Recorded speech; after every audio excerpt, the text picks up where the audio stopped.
అక్కడ జంబు మహర్షి తపస్సు చేశారు.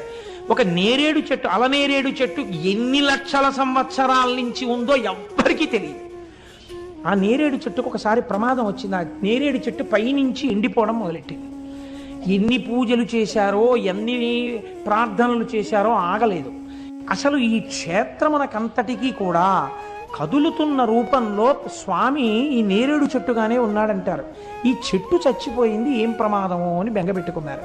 మనకి కొన్ని కొన్ని క్షేత్రాల్లో చెట్టు రూపంలో ఈశ్వరుడు ఉంటాడు. అందుకే నమ వృక్షాయచ అని పిలుస్తుంది రుద్రాధ్యాయం. మీరు కంచి వెళ్ళారనుకోండి, ఒక మామిడి చెట్టు రూపంలో ఉంటాడు. మీరు మధ్యార్జునం వెళ్ళారనుకోండి, మధ్యార్జునం మద్ది చెట్టు రూపంలో ఉంటాడు. జంబుకేశ్వరం వెళ్ళారనుకోండి, నేరేడు చెట్టు రూపంలో ఉంటాడు. పైగా ఆ నేరేడు చెట్టు యొక్క మొదట ఒక ఏనుగు, ఒక సాలెపురుగు, ఒక శివలింగాన్ని పూజ చేస్తున్నటువంటి గుర్తులున్నాయి. ఈ నేరేడు చెట్టు చచ్చిపోతే ఎలా అని బెంగపెట్టుకున్నారు. ఇంత బెరడు మిగిలిన తరువాత రుద్రాధ్యాయము ఎంత గొప్పదో నిరూపిస్తూ ఒక ఆశ్చర్యకరమైన సంఘటన జరిగింది.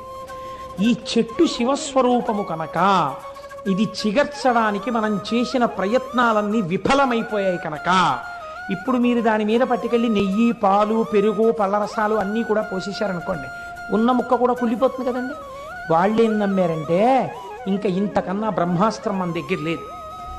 ఇప్పుడు పదార్థాలని వేస్తున్నది పదార్థాలుగా కాదు, రుద్రాధ్యాయాన్ని అనుసంధానం చేస్తూ మనం అభిషేకం చేస్తున్నాం.